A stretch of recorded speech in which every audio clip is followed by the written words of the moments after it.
तो hi friends, welcome है आप सभी का। नमस्कार। और इस वीडियो में हम लोग बात करेंगे एमडीसी पेपर ट्राइबल स्टडीज़ के बारे में। ठीक है, तो चलिए देखते हैं।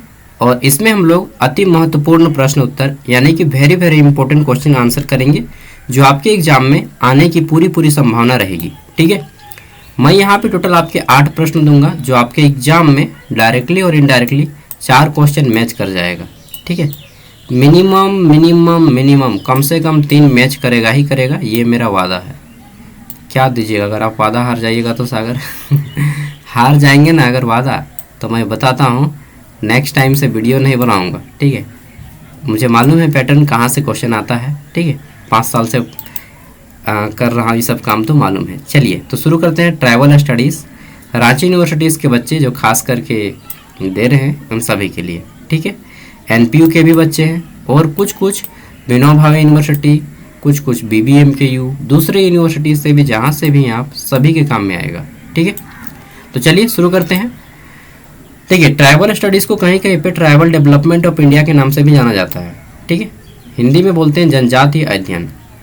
ठीक है, तो हम लोग यहाँ पे 1 घंटा टाइम पास करेंगे। हाँ, ये मत सोचिएगा कि यहाँ पे बहुत ज़्यादा पढ़ने आ रहे, नहीं, मेरे पास टाइम पास करना है। ठीक है, टाइम पास 1 घंटा, और 1 घंटा जो मेरे साथ टाइम पास कीजिएगा वो आपको ऐसा यूटिलाइज होगा, ऐसा उपयोग होगा जीवन में, एग्ज़ाम में और जीवन में भी, जो आपको हमेशा काम देगा। चलिए, तो 1 घंटा मेरे साथ बिताइए और एग्ज़ाम में अच्छा परफॉर्मेंस करके आइए। तो जनजाति का अर्थ क्या है? जनजाति, ठीक है, जन मतलब होता है व्यक्ति, ठीक है, जाति मतलब एक वर्ग। ठीक है, यानी कि व्यक्तियों का एक वर्ग को जनजाति कहा जाता है। ठीक है, इसका अर्थ हम लोग जानेंगे, अभी संधि विच्छेद करके समझ रहे हैं पहले।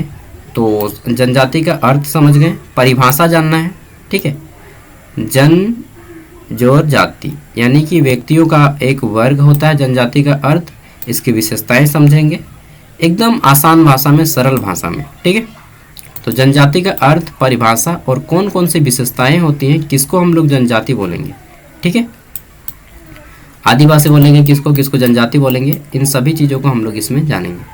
ठीक है, अरे भाई फुल स्क्रीन में नहीं करना है बॉस। हाँ चलिए, तो हमारा आ जाता है इंग्लिश में, पढ़ लीजिएगा। देखिए, जनजाति किसे बोलते हैं? तो जनजाति एक ऐसा सामाजिक समुदाय होता है, यानी कि समाज में रहने वाले समुदाय का एक ऐसा भाग होता है जो किसी निश्चित मतलब किसी विशेष क्षेत्र में रहते हैं। जैसे अक्सर जनजाति लोग जंगल के इलाकों में रहते हैं। ठीक है, रहते हैं ना। हाँ, तो जनजाति जो किसी निश्चित भौगोलिक क्षेत्र में रहते हैं, ठीक है, जिसकी अपनी अलग संस्कृति होती है। सॉरी, साउंड बहुत खराब क्वालिटी। चलिए, ठीक है, तो जिसकी अपनी संस्कृति होती है। तो देखिए, जनजातियों की खास संस्कृति होती है। ठीक है, वो अपना भाषा बोलते हैं, जैसे संथाली भाषा हो गया, ठीक है, मुंडारी भाषा हो गया, कुड़ुक हो गया, हो गया। ठीक है, डिफरेंट टाइप्स के भाषा बोलते हैं जनजाति। ठीक है, रीति रिवाज, जनजातियों की अपनी रीति रिवाज होती हैं, प्रथाएं होती हैं, उनकी एक भाषा होती है, उनका एक सामाजिक संगठन होता है।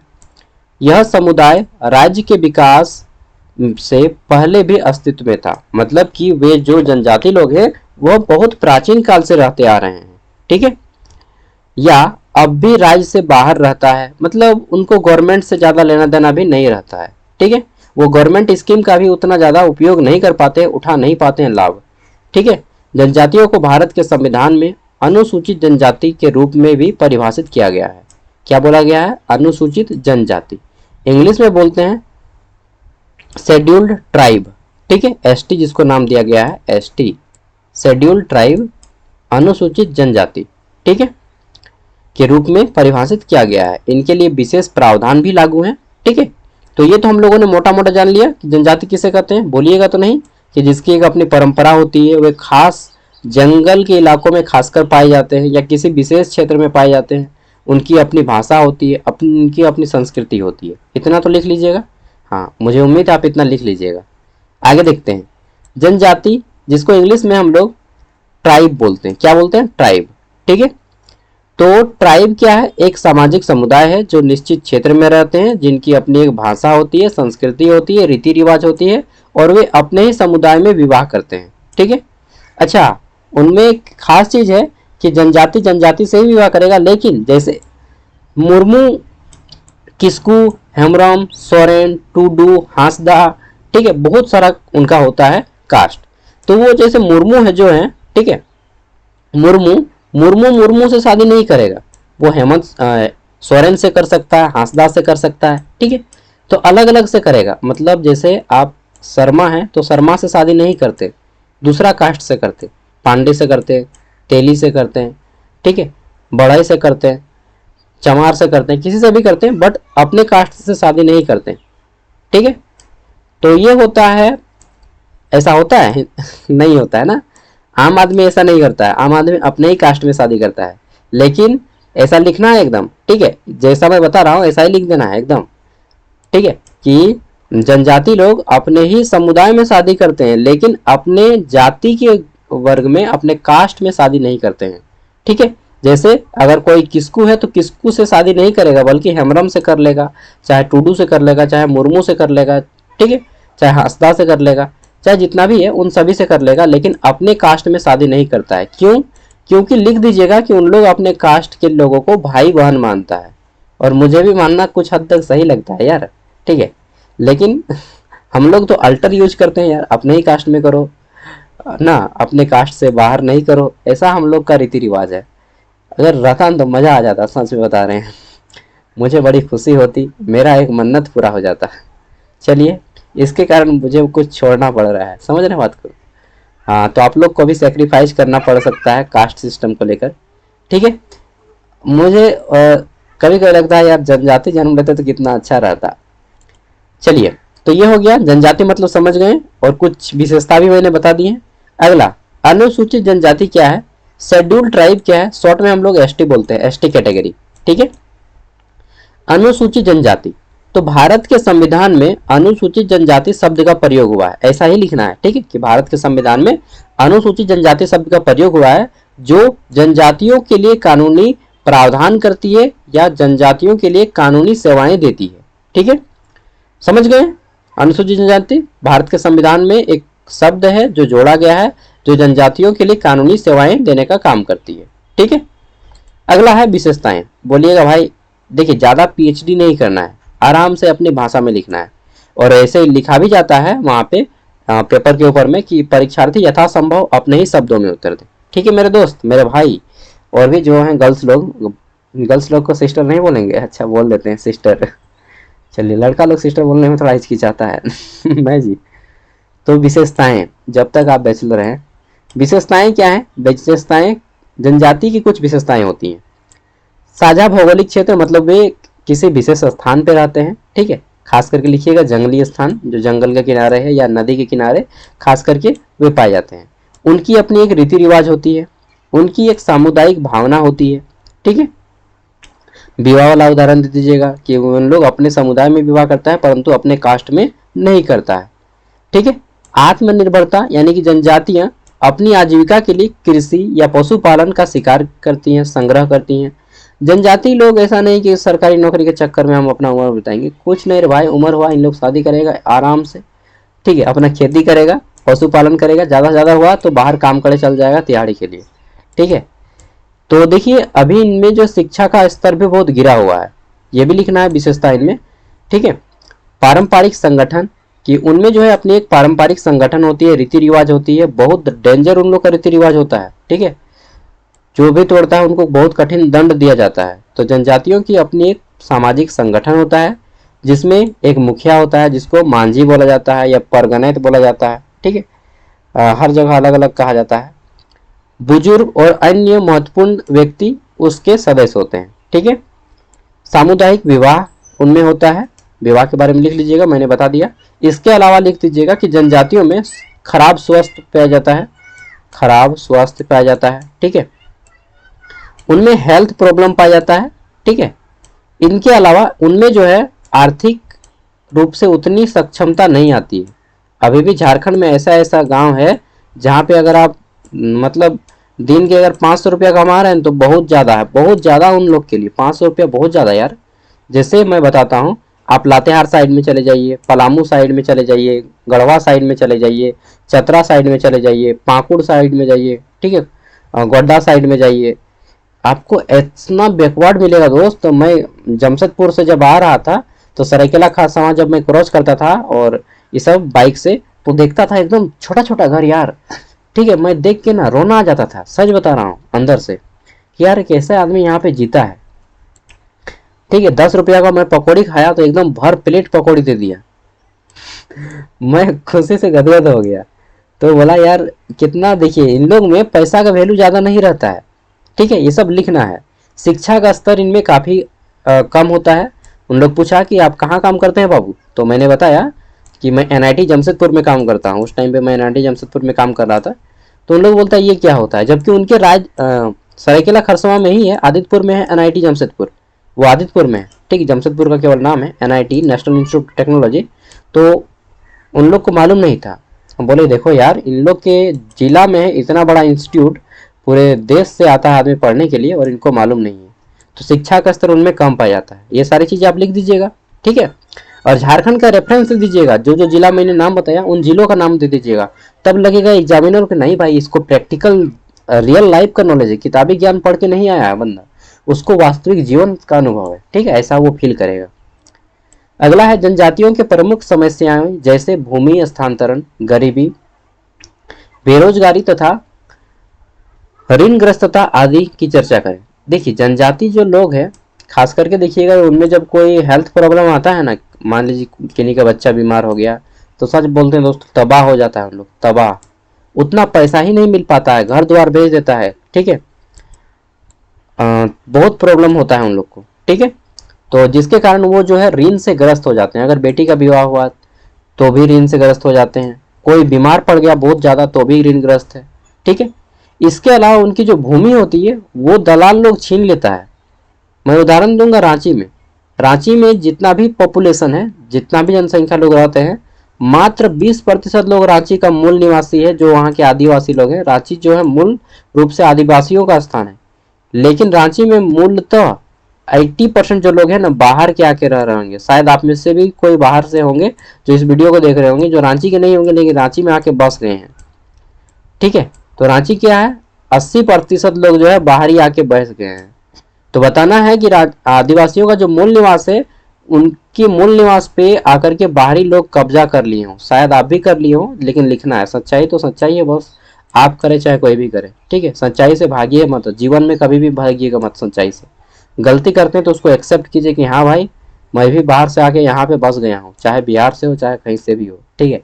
सॉरी मैं कड़वे शब्द का प्रयोग करता हूँ, लेकिन मैं सच्चाई बोलता हूँ, आपको बुरा लगे चाहे अच्छा लगे, ठीक है। अब चलिए हम लोग क्वेश्चन को सॉल्व करते हैं कि जनजातीय की प्रमुख समस्याएं कौन कौन सी हैं, ठीक है। देखिए जनजातियों में भूमि हस्तांतरण, कृषि, गरीबी, ऋणग्रस्तता, बेरोजगारी जैसी समस्याएं हैं, ठीक है। भारत में जनजातीय समुदाय के लिए एक बड़ी चुनौती है क्या, ये सारी चीजें, स्वास्थ्य समस्या, कृषि हो गया, ऋण हो गया, ठीक है, ये बड़ी समस्या है उनके लिए और हमारे देश के लिए भी। इन चुनौतियों से निपटने के लिए हमें जनजातीय भूमि के संरक्षण, उनके लिए कृषि और आजीविका के अवसरों को बढ़ाने और ऋणग्रस्तता के जाल से बाहर निकालने के लिए प्रभावी समाधान खोजने की आवश्यकता होगी, ठीक है। और एक एग्जांपल देता हूँ मैं, रियल लाइफ प्रैक्टिकल। मेरा एक दोस्त है कांके में, वो बोलता है सागर जमीन लीजिएगा। हम बोले यार रांची में तो बहुत ज़्यादा जमीन का रेट है। बोला नहीं, आदिवासियों का जमीन हम आपको दिला देंगे। बोलते यार हमको नहीं लेना है भाई, उतना अमीर भी मैं नहीं हूँ, ठीक है। तो उन लोग देखिए बोल रहा है कि दलाल लोग आपको आदिवासी का जमीन दिला देगा, ठीक है। और एक चीज़ है कि आदिवासी का जमीन, जैसे कोई एसटी कैंडिडेट है या एसटी है या एसटी एससी, वो ओबीसी को जमीन नहीं बेच सकता है, सब लिख दीजिएगा, ठीक है। कि एसटी या एससी, अनुसूचित जनजाति और अनुसूचित जाति के लोग ओबीसी और जनरल कैटेगरी के लोगों को जमीन में नहीं बेच सकता है। अगर ये चाहे भी तो इसको जमीन नहीं बेच सकता है, ठीक है। ये या तो बेचेगा एससी को जमीन या फिर एसटी को ही बेचेगा, आपस में ही इन लोग जमीन का बेच करते हैं, ठीक है। लेकिन ओबीसी का जमीन, ओबीसी जो है इसको जमीन बेच सकता है लेकिन इससे खरीद नहीं सकता है, ठीक है। क्यों, क्योंकि ये जो खरीदने लगेगा ना तो दलाल लोग इंटरफेयर करके कम पैसा में खरीद लेगा सब जमीन इन सब का, ठीक है, इसीलिए ओबीसी और जनरल को जो है खरीदने का अधिकार नहीं है झारखंड में। ठीक है, लेकिन क्या कर रहा है दलाल लोग, इलीगल तरीका से एसटी का और एससी का जमीन बेच दे रहा है। किसको? जनरल और ओबीसी कैटेगरी को। ठीक है, 3 लाख का जमीन 1 लाख में लो। वैसे भी इन लोग का माइंड नहीं है आदमी का, इन लोग बेच देता है। ठीक है, तो देखिए दलाल लोग क्या करता है। भूमि हस्तांतरण क्या होता है, देखिए बिरसा मुंडा का यहाँ पे उदाहरण देना है आपको, बिरसा मुंडा और संथाल विद्रोह का। ठीक है, सॉरी मैंने संथाल विद्रोह को यहाँ पे नहीं इंडिकेट किया, संथाल विद्रोह को इंडिकेट कर देता हूँ।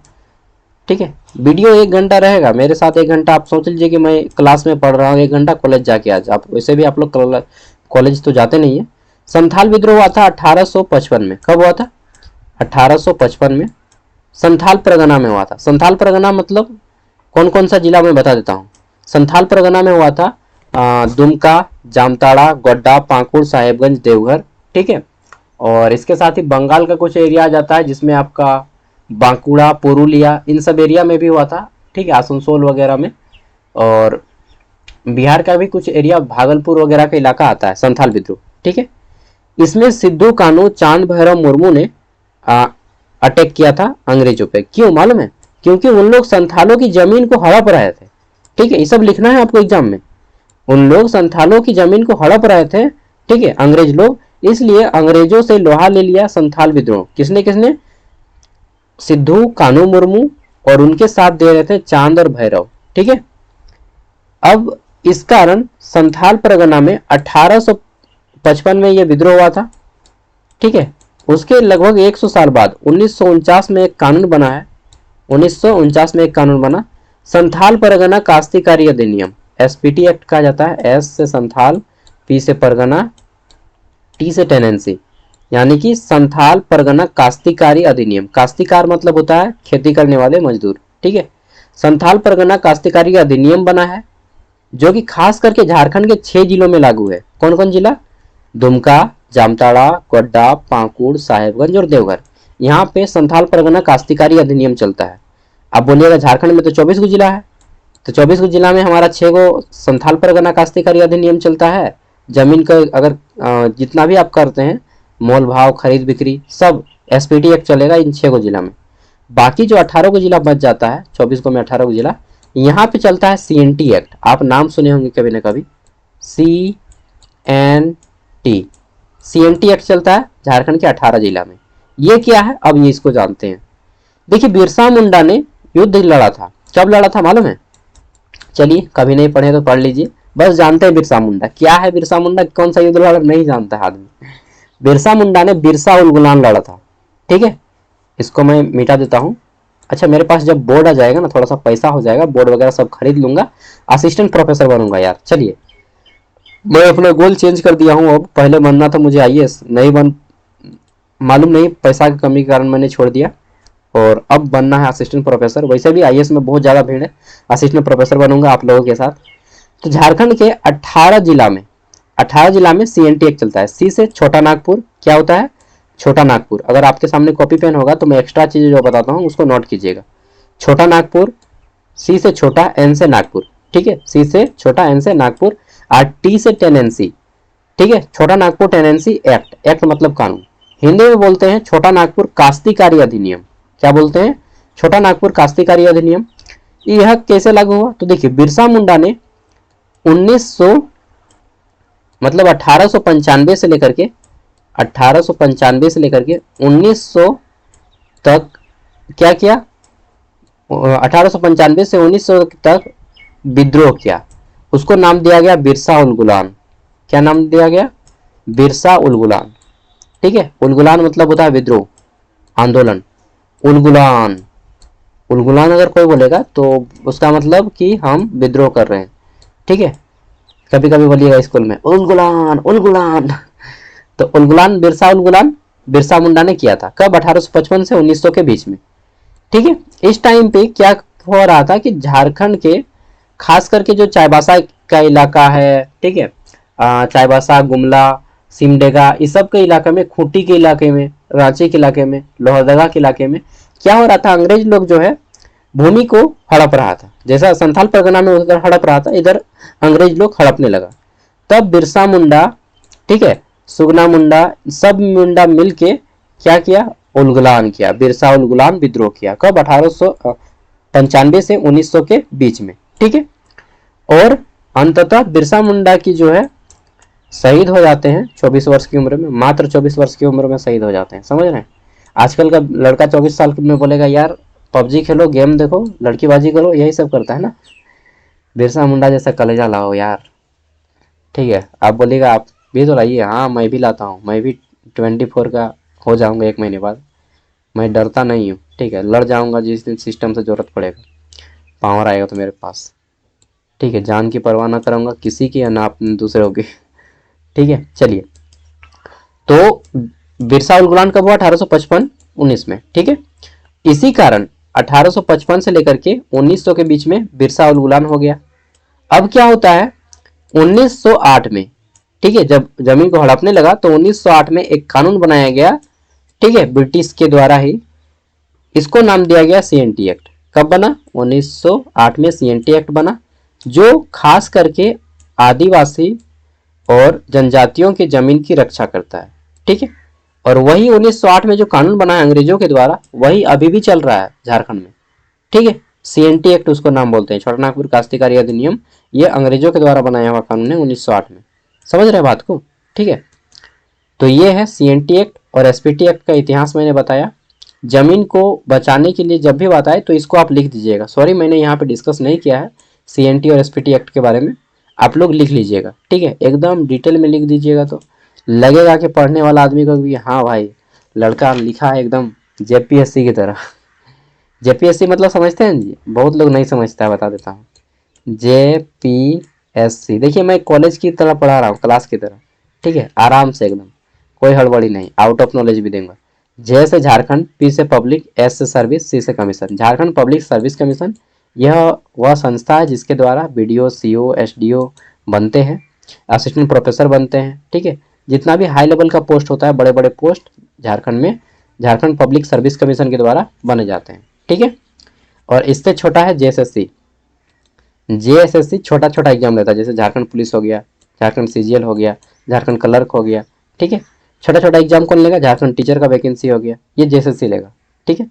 इसका हिंदी है Jharkhand staff selection commission, Jharkhand कर्मचारी चयन आयोग।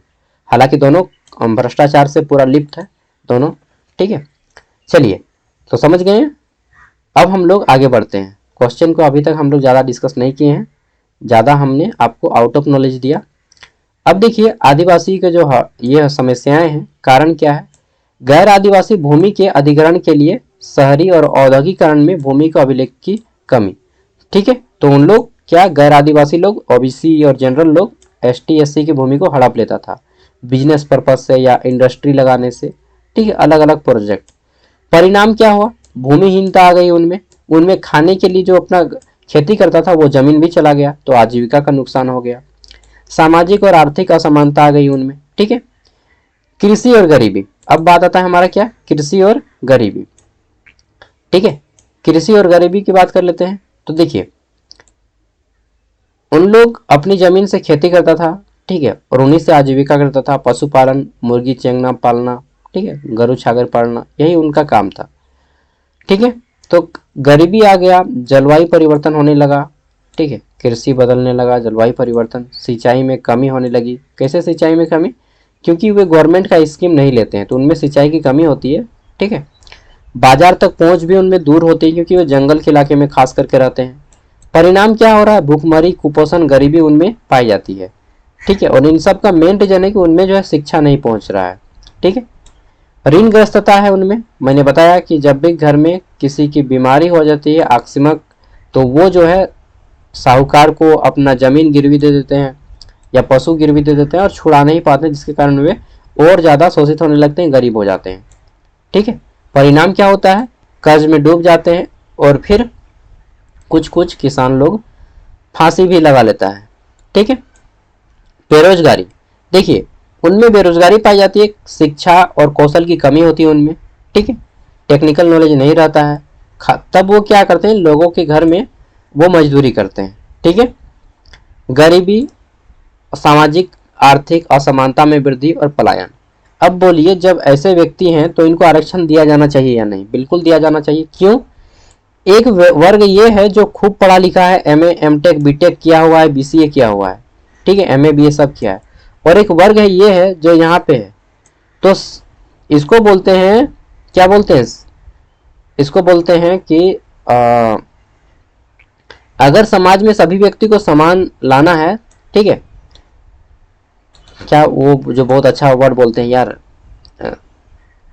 क्या रेखा जो बोलते हैं, ठीक है, कि अगर व्यक्ति को समाज के एक ही रेखा में लाना है तो एसटी एससी को छूट इसीलिए दिया जाता है ताकि वह मुख्य धारा, हाँ इसको मुख्य धारा बोलते हैं, ताकि सभी व्यक्ति को मुख्य धारा से जोड़ा जा सके, ठीक है। खास करके ये वर्ड जो है एडमिनिस्ट्रेटिव आईएएस आईपीएस लोग यूज करता है कि व्यक्ति को मुख्य धारा से जोड़ा जाना चाहिए, सीओ वीडियो लोग, ठीक है। तो एसटी एससी को मुख्य धारा से जोड़ने के लिए उनको आरक्षण दिया जाता है, समझ रहे हैं बात को, ठीक है। नहीं तो जितना भी वैकेंसी आएगा या फिर कोई भी स्कीम रहेगा सब तो जनरल लोग अभी से ले लेगा, जो क्योंकि उन लोग फॉरवर्ड है, तेज है, इन लोग को तो खुद लेखा लोग है, ठीक है। ऊपर से अगर आरक्षण नहीं दीजिएगा तो फिर इन लोग तो और भी दब जाएगा ना। तो भाई समानता लाने के लिए एसटी एससी को आरक्षण दिया जाता है, ठीक है, ठीक है। हाँ, लेकिन आरक्षण कुछ जगहों पे नहीं दिया जाना चाहिए, मतलब कुछ ऐसी जगहों पे नहीं जहाँ पे बहुत ज़्यादा रिक्सी करियर हो, ठीक है, जैसे डॉक्टरी फील्ड हो, हाँ फिर भी आरक्षण हो, लेकिन उनका प्रैक्टिकल नॉलेज पहले कर लिया जाना चाहिए कि उसके योग्य है या नहीं, ठीक है। केवल मेडिसिन लाइन को मैं मानता हूँ कि वहाँ पे आरक्षण नहीं हो जो होना चाहिए, कहाँ पे, डॉक्टर पे, डॉक्टर पे आरक्षण का मुद्दा नहीं आना चाहिए। क्यों? क्योंकि यहाँ पे भाई व्यक्ति के जान से खेला जाता है ना, तो वहाँ पे आरक्षण का मुद्दा को थोड़ा सा दूर रखा जाए, ठीक है। हाँ, पहले चेक कर लीजिए प्रैक्टिकल कि ये आदमी वास्तव में सब कुछ सक रहा है, तब जाके आप आरक्षण दीजिए, ठीक है। चलिए, बाकी सब में आरक्षण मिलना चाहिए, मुझे ऐसा लगता है। हो सकता है आप लोग मेरे बात से सहमत हो या ना सहमत हो, ठीक है। तो आरक्षण भी लिखना है आपको कि सामाजिक सुरक्षा जनजातीय वर्ग को मुख्य धारा से जोड़ने के लिए आरक्षण दिया जाना चाहिए, ठीक है। भूमि संरक्षण के बारे में मैंने बता दिया, कानून बनाए गए हैं, सभी चीज़ों को मैंने टोटली डिस्कस कर दिया है, ठीक है। इतना डिस्कस कर दिया कि आप इजीली 5 पेज लिख सकते हैं। अगला है आदिवासियों में आवास, यानी कि उनमें जो घर की कमी रहती है, ठीक है, शिक्षा की कमी है, नागरिक सुविधाओं के अभाव का प्रमुख कारण क्या है? What is the main reason for the lack of housing, ठीक है, transportation, education and civil amenities among the tribals, ठीक है। तो देखिए, आदिवासियों में आवास, परिवहन मतलब गाड़ी घोड़ा का प्रॉब्लम है, सड़क का प्रॉब्लम है, ठीक है, सुविधाओं का अभाव है, मुख्य रूप से उनकी भौगोलिक स्थिति और आर्थिक असमानता, सामाजिक पूर्वाग्रह और उनकी कमी के कारण ऐसा होता है, ठीक है। मैं 3 साल पैथोलॉजी में काम किया और उस टाइम पे मुझे कभी कभी ब्लड लेने जाना होता था ट्राइबल एरिया, मैं बोकारो का रहने वाला हूँ, ठीक है। तो बोकारो में कभी कभी मैं जाता था ब्लड लेने। ऐसा ऐसा दोस्तों हम लोग का एरिया है, जब 10-11 किलोमीटर में जाता था बाइक से, मतलब जंगल के रास्ते यार एकदम घुसता था, ऊंचा गाढ़ा रोड नहीं बना है, ठीक है। मैंने पूछा जो हम साथ ले जाते थे हमको कि आप लोग के इधर रोड नहीं बना है? तो बोलते नहीं बाबू, नहीं बनल है रोड तो हम एमएलए के लिख के दे लिए, लेकिन हम इनके बातें नहीं सुना है। तो मतलब नेता भी केवल उसी को देखता है जहाँ से बेनिफिट ज़्यादा होता है, ठीक है। उसके बाद नेता तो वैसा ही है ना कि अपना काम बनता, बाहर में जाए जनता, ठीक है। जीत गए उसके बाद कौन आदमी रे, कौन जनता और कौन क्या है, ठीक है। तो उसके बाद तो कोई नहीं पहचानता है। तो एक ये भी प्रॉब्लम है कि आदिवासियों के पिछड़ेपन का, कि राजनेताओं की मतलब राजनेताओं की इनमें क्या बोलेंगे, राजनेताओं के स्वार्थतापूर्ण व्यवहार, ठीक है, ये भी बोलिएगा। एक ये भी कारण है आदिवासियों के पिछड़ेपन का, क्योंकि आप नेता है भाई, आप अपने एरिया का डेवलपमेंट नहीं कीजिएगा तो कौन करेगा, ठीक है। नेता और ब्यूरोक्रेट्स दोनों मिलकर अगर देश को चलाए ना सही रूप से, तो सच बता रहा हूँ भारत स्वर्ग बन जाएगा। लेकिन इन्हीं लोग हड़पने में लग जाता है, तब आदमी मजबूरी में नक्सलाइट बन जाता है, ठीक है। और नक्सलाइट कौन होते हैं मालूम है? आदिवासी, 90% आदिवासी नक्सलाइट होते हैं, और इनको कोई शौक नहीं कि ये नक्सलाइट बने, ठीक है। इनको जब सुविधाओं में अभाव मिलने लगता है, ठीक है, ये भी चीज़ लिखना है बिल्कुल एग्जाम में कि नक्सलाइट आदिवासी तभी बनता है जब उनके जो बातें हैं उनका हनन होने लगता है, उनके अधिकारों का हनन होने लगता है, भ्रष्टाचार लिप्त हो जाता है, ठीक है, तब जाके वो इस रूप का धारण करते हैं, ठीक है। नहीं तो झारखंड के आदमी को कोई शौक नहीं लगा कि अपना जीवन दांव पे लगाए, ठीक है। चलिए, बात को आप समझ रहे होंगे। चलिए, हालांकि ये गलत तरीका है, मैं भी मानता हूँ, और जब तक ब्यूरोक्रेट्स और पॉलिटिक्स नहीं सुधरेगा तब तक से शायद इन लोग भी नहीं सुधरेंगे, ठीक है। लेकिन ये गलत तरीका है, ये तरीका नहीं अपनाना चाहिए मेरे अकॉर्डिंग। लेकिन मैं इनका मतलब इनकी गलती को मैं क्षमा करता हूँ, ठीक है, क्योंकि गलती तो पहले ब्यूरोक्रेट्स और राजनेता लोग करता है ना, तभी ये लोग गलती करते हैं। तो उनकी गलती को छिपाया जा रहा है, समझ रहे हैं, और इनकी गलती को बताया जा रहा है। चलिए, आदिवासी आवास, परिवहन, शिक्षा, नागरिक सुविधाओं का अभाव मुख्य रूप से उनकी भौगोलिक स्थिति, आर्थिक असमानता, सामाजिक पूर्वाग्रह और शिक्षा की कमी के कारण, ठीक है, ये जो है प्रॉब्लम क्या है, ये सब है। और आप एक्स्ट्रा भी लिख दीजिएगा कि राजनेताओं की स्वार्थता और सरकारी कर्मचारियों की भ्रष्टाचार नीति के कारण भी एक है। भौगोलिक स्थिति, तो ये जो है अक्सर समुदाय दूर दराज के क्षेत्रों में रहते हैं। कहाँ पे रहते हैं? जो मुख्य धारा से दूर रहता है, विकास से दूर है। कहाँ पे? जंगल के इलाकों में, जहाँ पे परिवहन का कोई सुविधा नहीं है, साधन नहीं है, बुनियादी आवश्यकताओं से दूर रहते हैं, ठीक है। आर्थिक असमानता पाई जाती है इनमें, मतलब आदिवासी लोग बहुत कम पेमेंट रहता है इनका, अब उसी से अपना रोजी रोटी गुजारा करते हैं यार, ठीक है। सामाजिक पूर्वाग्रह क्या है इनमें? तो आदिवासी समुदाय को समाज में अक्सर भेदभाव, छुआछूत का सामना करना पड़ता है, ठीक है।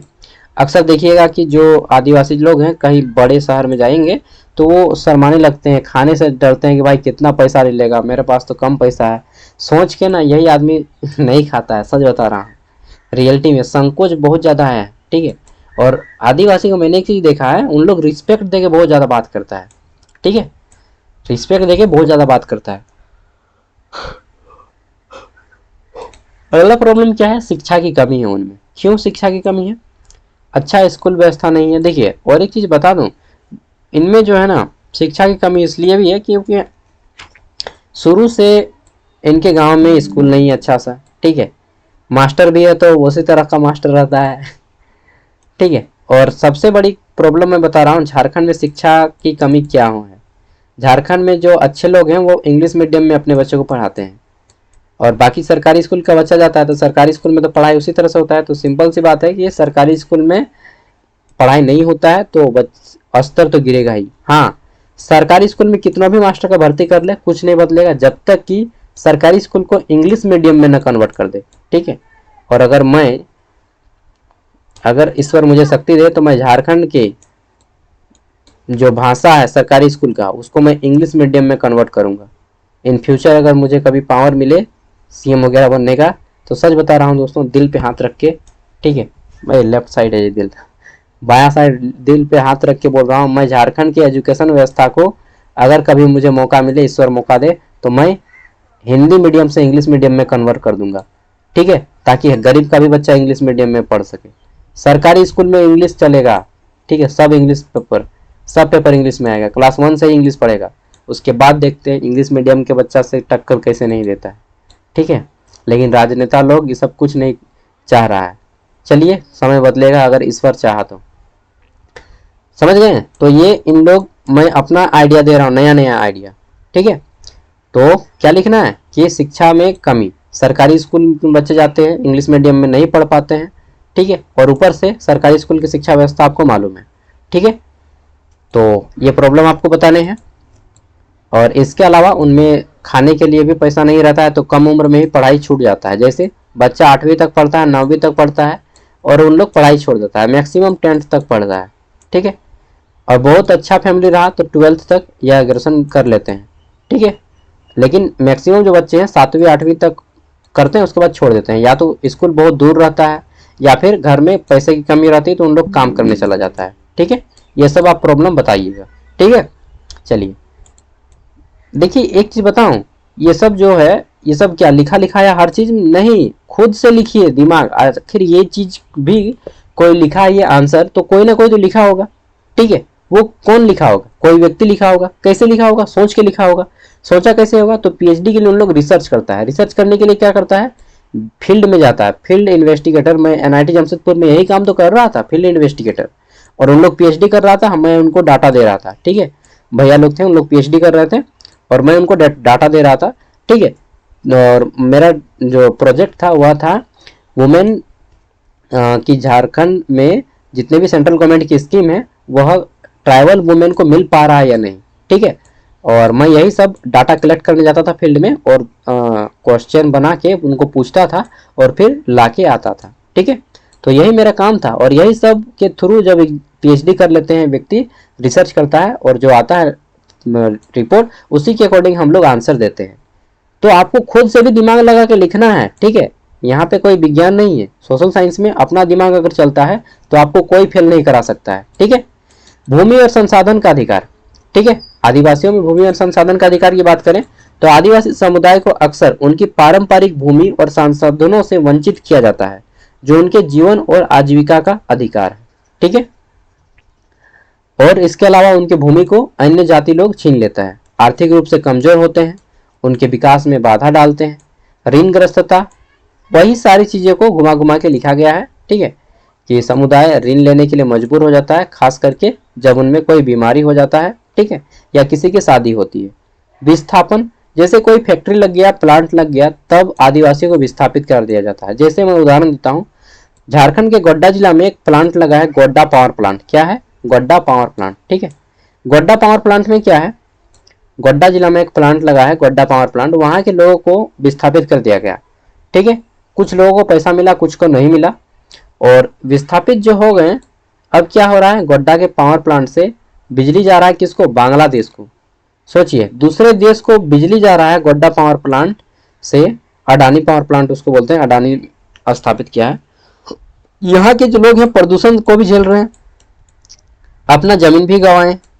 ठीक है, तो प्रदूषण झेल रहे हैं, जमीन भी गंवाए और तो और क्या हो रहा है कि बिजली किसको जा रहा है? बांग्लादेश को। झारखंड में बिजली की कमी हम लोग, ठीक है, और बांग्लादेश को बिजली जा रहा है। इसके अलावा क्या है कि यहाँ के लोगों को रोजगार नहीं मिला अस्थायी रूप से, तो ये भी प्रॉब्लम है ना भाई। विस्थापन से कितना ज़्यादा प्रॉब्लम हुआ। ठीक है, और पैसा कौन कमा रहा है? मूल रूप से अडानी गौतम अडानी। चलिए, ठीक है, तो विस्थापन से भी प्रॉब्लम हुआ। कैसे हुआ मैंने एग्जाम्पल देके बताया, आप लिख दीजिएगा। गोड्डा पावर प्लांट झारखंड की गोड्डा जिले में स्थापित है, अडानी पावर प्लांट है और इससे बिजली बांग्लादेश को जाता है, यहाँ के लोगों को प्रदूषण फैलता है, ऐसा ऐसा। ठीक है, उत्पादन और संसाधन, अगर आप इस तरह से हाईलाइट कर करके लिखिएगा ना तो आपको एग्जामिनर अपने मन से खुश होकर दे देगा कि भाई बंदा में कुछ या बंदे में कुछ दम है। ठीक है, उत्पादन और संसाधन पर निर्भरता, आदिवासियों को प्राकृतिक और संसाधनों पर अपनी आजीविका के लिए निर्भर रहना पड़ता है, जो अक्सर बाहरी शक्तियों द्वारा शोषण का शिकार होते हैं। ठीक है, बेरोजगारी की बात करें तो आदिवासी समुदाय के लोगों को बेरोजगारी और आर्थिक रूप से कमजोर होने के कारण शोषण का शिकार करना पड़ता है। ठीक है, इन कारणों से आदिवासी समुदाय को आवास, परिवहन, शिक्षा और नागरिक सुविधाओं का अभाव होता है और उनके विकास और सामाजिक आर्थिक स्थिति को प्रभावित करती है। ठीक है, इतना लिख लीजिएगा ना, काफी है। अगला है आदिवासी पारंपरिक अनुष्ठान और रीति रिवाजों पर चर्चा करें। तो देखिए, आदिवासियों के अपने कस्टम होते हैं, अपने रूल्स होते हैं, अपने रीति रिवाज होते हैं। ठीक है, चलिए कुछ कुछ जानते हैं। देखिए, आदिवासी में पारंपरिक कानून, अनुष्ठान और रीति रिवाज जीवन का एक अभिन्न अंग है। यह समाज के नियमों, सिद्धांतों और मूल्यों को परिभाषित करते हैं। समुदाय के भीतर रहने और काम करने के तरीके को निर्देशित करते हैं। मतलब इतना देर तक लगातार बोला ना तो दिमाग तो थोड़ा सा घूमने लगा। अब आदिवासी कानून। ठीक है, आदिवासी कानून, जिन्हें प्रथागत कानून भी कहा जाता है, उनका एक अपना कानून है। ठीक है, परंपरा, रीति रिवाज है उनकी एक अपनी। ठीक है, उनमें वंशानुगत कानून चलते हैं, यानी पीढ़ी दर पीढ़ी एक दूसरे को सौंपी जाती है। ठीक है, जैसे मैंने बताया कि आपको मांझी, परगना, परगनैत, ठीक है, यही सब चलता है। यह कानून जमीन से हो सकती हैं, संपत्ति से हो सकती हैं, अधिकारों से संबंधित हो सकती हैं। यह एक पारंपरिक न्याय प्रणाली के रूप में भी काम करती हैं। ठीक है, परगनैत, अभी मैंने बोला था ना, परगनैत आ गया। तो परगनैत क्या होता है? यह ग्राम प्रशासन का पारंपरिक तरीका है जिसमें गांव के प्रमुख और वरिष्ठ सदस्य मिलकर इस मामले में निपटारा करते हैं। परगनायत मतलब सरपंच समझ लीजिए, ठीक है, हम लोग सरपंच बोलते हैं ना, बस सरपंच समझ लीजिए, या पंच, पंच बोलते हैं ना, पंच या सरपंच, ठीक है। मुखिया बोला जाता है आम बोलचाल की भाषा में, यहाँ पे मांझी बोला जाता है। मांझी गांव का प्रमुख होता है, ठीक है, जिसे हम लोग मुखिया बोलते हैं, जो न्यायिक और प्रशासनिक अधिकारों का उपयोग करता है और धार्मिक अनुष्ठानों का नेतृत्व भी करता है। आदिवासी अनुष्ठान अनुष्ठान धार्मिक सांस्कृतिक गतिविधियों का एक महत्वपूर्ण हिस्सा है, जिसमें नृत्य, संगीत, पूजा व अन्य समारोह भी शामिल हैं, ठीक है। नेक्स्ट आता है हमारा गेरा टोंगरी। ये क्या है आपका गेरा टोंगरी? तो देखिए, यह एक पारंपरिक आदिवासी पूजा स्थल है जहां समुदाय के लोग अपने देवताओं की पूजा करते हैं। यहाँ पे आप जाहिर थान भी लिख सकते हैं। जाहिर थान, क्या? जाहिर थान, जाहिर थान, थान मतलब स्थान होता है, ठीक है, पूजा का स्थान, जाहिर थान। तो गोरा टोंगरी या जाहिर थान, यह पारंपरिक पूजा का स्थल होता है जहाँ पे लोग पूजा करते हैं। जैसे हम लोग मंदिर बोलते हैं ना, उन लोग का इसी तरह से होता है टोंगरी, ठीक है। फिर करम होता है, इन सब तो झारखंड के सभी लोग मनाता है। करम त्यौहार हो गया है ना, जितिया हो गया, कर्मा हो गया, सोहराय हो गया, और क्या बोलते हैं, सरहुल। सरहुल सबसे मेन फेस्टिवल है झारखंड का, ठीक है। नेक्स्ट है एक पारंपरिक प्रशासनिक प्रणाली जो आदिवासी समाज में समुदाय और नेतृत्व को संगठित करती है, ठीक है। और उनके रीति रिवाज सभी सेम चलते हैं। विवाह की बात कर लेते हैं, तो विवाह के बारे में ऑलरेडी मैंने बता दिया है कि उन लोग अपने समुदाय में विवाह करता है, परंतु अपने कास्ट में विवाह नहीं करता है। पारंपरिक रीति रिवाज होता है उनमें, उत्तराधिकार जमीन जो वंशज है उसी को मिलेगा, ठीक है, पैतृक पैसा चलता है। तो आदिवासी समाज में महिलाओं की स्थिति जो है सामाजिक कानूनी रूप से भिन्न है। कुछ मामलों में उन्हें संपत्ति का अधिकार नहीं है, जबकि अन्य समुदाय उन्हें संपत्ति का अधिकार देते हैं, ठीक है। तो ये अलग अलग आदिवासी अलग अलग अपना अपना नियम है, ठीक है। रीति रिवाज आज भी महत्वपूर्ण निभाते हैं और ये समाज के सदस्यों को एकजुटता करते हैं। चलिए आगे देख लेते हैं। तो झारखंड का उदाहरण देना है। झारखंड में भी कई आदिवासी समुदाय रहते हैं और उनके अपने पारंपरिक कानून, अनुष्ठान, रीति रिवाज इन समुदायों के कुछ प्रमुख स्थल हैं, ठीक है। जैसे संथाल का नाम दे दीजिएगा, ठीक है, मुंडा का नाम दे दीजिएगा, उरांव का नाम दे दीजिएगा, ठीक है। झारखंड के 3 सबसे बड़े समुदाय, संथाल, मुंडा, उरांव, ओके, समझ गए। अगला है हमारा 5वां प्रश्न, आदिवासीकरण और संस्कृतिकरण पर चर्चा करें। देखिए मेरा बैटरी जो है खत्म होने लगा। कितना बैटरी है जी? 35% है, डाउन हो जाएगा, मुझे अपलोड भी करना होगा ना, तो मैं स्किप करता हूँ, आगे बढ़ता हूँ और आप लोग कर लीजिएगा आप थोड़ा सा मेहनत, ठीक है दोस्त। चलिए, और हाँ, आप लोग एग्जाम के बाद क्वेश्चन पेपर भेज दीजिएगा ईमानदारी से। जितना ईमानदारी से मैं पढ़ाता हूँ इतना ईमानदारी से आपको क्वेश्चन पेपर भेजना है। जनजातीय क्षेत्रों के सामाजिक विकास के प्रयासों को पुनः सक्रिय कैसे किया जाए ये बताना है, ठीक है। तो कैसे डेवलप कीजिएगा जनजातीय एरिया को, मैंने बताया था एगो कि गवर्नमेंट स्कीम इन तक पहुंचाया जाए, ठीक है। सबसे बड़ी चीज़ है कि इनका एजुकेशन सिस्टम स्थापित किया जाए। एक मैं उदाहरण देता हूँ, करंट का उदाहरण। अभी जो है गोड्डा जिला में क्या जो नाम है, सुंदर पहाड़ी, गोड्डा जिला के सुंदर पहाड़ी प्रखंड में, अगर ये क्वेश्चन आता है तो लिख लीजिएगा, गोड्डा जिला के सुंदर पहाड़ी प्रखंड में 33 गो नया आंगनबाड़ी केंद्र खोला गया और इसमें 66 गो आदिवासी महिलाओं को लेना चाहिए। 66 गो सेविका सहायिका की भर्ती की गई और 33 गो आदिवासी केंद्र खोला गया। इसी तरह से आदिवासी क्षेत्रों में हमें ज़्यादा से ज़्यादा स्कूल खोलने होंगे और शिक्षा व्यवस्था को हिंदी मीडियम से कन्वर्ट करके इंग्लिश मीडियम करना होगा, ठीक है, तब जाके सुधरेगा सिस्टम। और राजनेताओं को इसके प्रति सौम्य व्यवहार रखना चाहिए, अपना स्वार्थ नहीं साधना चाहिए, ठीक है। ब्यूरोक्रेट्स को, यानी कि ब्यूरोक्रेट्स मतलब नौकरशाही, जो लोग सरकारी नौकर हैं उनको ब्यूरोक्रेट्स कहा जाता है, उनको अपने भ्रष्टाचार से कम करना होगा और इनकी सभी सुविधाओं को इन तक पहुंचाना होगा, इनके अधिकारों को इन तक पहुंचाना होगा, ठीक है। तभी हमारा देश आदिवासी जो है संस्कृति मुख्य धारा से जोड़ पाएंगे, ठीक है। जनजातीय संस्कृति के प्रमुख घटकों के बारे में लिखना है। Right the main components of tribal culture. आगे देख लेते हैं, ठीक है। नेक्स्ट, तो अगला आता है हमारा धूमकोड़िया आदिवासी युवा गिरे की विशेषताओं को उजागर करें। Highlight the features of Dhumkuria tribal youth home, okay. अरे भाई मेरा बैटरी चल ख़त्म हो जाएगा अब जल्दी, ठीक है। तो आप लोग कर लीजिएगा, बस इतना ही है। और एक चीज़, आप लोग अपना क्वेश्चन पेपर एग्ज़ाम के बाद हमें इस नंबर पे सेंड कर दीजिएगा। कौन सा नंबर? चलिए मैं देता हूँ। अरे भाई नंबर तो चाहिए ना। अच्छा यहाँ पे आना ही पड़ेगा, लिखना पड़ेगा। तो लिखने के लिए हमको नोट्स खोलना पड़ेगा। हाँ, नंबर नोट कर लीजिएगा जिनके पास नहीं है। इस नंबर पे आपका कॉल नहीं लगेगा, ओनली व्हाट्सएप चलता है। 89 86 60 75 41। और मैं आपसे 10 रुपया लूँगा पढ़ाने का, अभी नहीं, लास्ट डे ऐसी पेपर जब रहेगा उस दिन मैं आपसे 10 रुपया लूँगा, ठीक है। 10 रुपया लूँगा। हाँ भाई 10 रुपया, ज़्यादा नहीं, 10 रुपया समोसा खाने के लिए, ठीक है, फ़ोनपे के थ्रू नेक्स्ट वीडियो में लूँगा। इस नंबर को नोट कर लीजिएगा और अपना क्वेश्चन पेपर जब एग्ज़ाम देते हैं, मोबाइल खोलते हैं, तो अपना क्वेश्चन पेपर हमें इस नंबर पर सेंड कर दीजिएगा। सभी घर में जा करके जितना पेपर है सबको सेंड कर दीजिएगा। क्योंकि दोस्त देखिए, अभी मैंने बात किया जनजातीय समुदाय झारखंड को डेवलप करने की, और डेवलप एक आदमी से नहीं होगा। आप लोग हेल्प नहीं कीजिएगा तो फिर कैसे हम लोग आगे बढ़ेंगे? सबको मिल के आगे बढ़ेंगे ना दोस्त, ठीक है। चलिए, मैंने जॉब छोड़ दिया यार आप लोगों के चलते, लेकिन अब मैं फिर से जॉब ज्वाइन करूँगा। क्योंकि नहीं, अब मुझे फील हो रहा है कि नहीं, मुझे जॉब नहीं छोड़ना चाहिए था, ठीक है। NIT जमशेदपुर वाला नहीं छोड़ना चाहिए था, बहुत अच्छा जॉब था मेरा। चलिए, ये हो गया। और एक चीज़, जो लोग लास्ट तक वीडियो को देखे हैं उसके लिए क्वेश्चन है। इससे अगर आप क्वेश्चन का आंसर कीजिएगा तो हमें दो चीज़ों को पता चलता है। क्या? कि आपने वीडियो को एंड तक देखा है, इसके लिए थैंक्स। और इससे पता चल जाएगा कि आपने वीडियो को एंड तक देखा है। क्वेश्चन है, इस क्वेश्चन का आंसर करना है। प्रश्न हमारा क्या है? प्रश्न ये है हमारा, झारखंड की सबसे बड़ी जनजाति कौन सी है? दूसरी, ठीक है। झारखंड की दूसरी सबसे बड़ी जनजाति कौन सी है? ऑप्शन क नंबर में है संथाल। दूसरी जनजाति में बोला हूं, फर्स्ट रैंक नहीं, सेकंड रैंक कौन सा जनजाति रखता है? ठीक है, संथाल। दूसरा नंबर पे मैं दे रहा हूं ऑप्शन बी, मुंडा।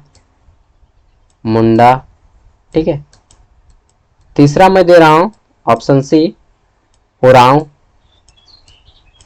उरांव।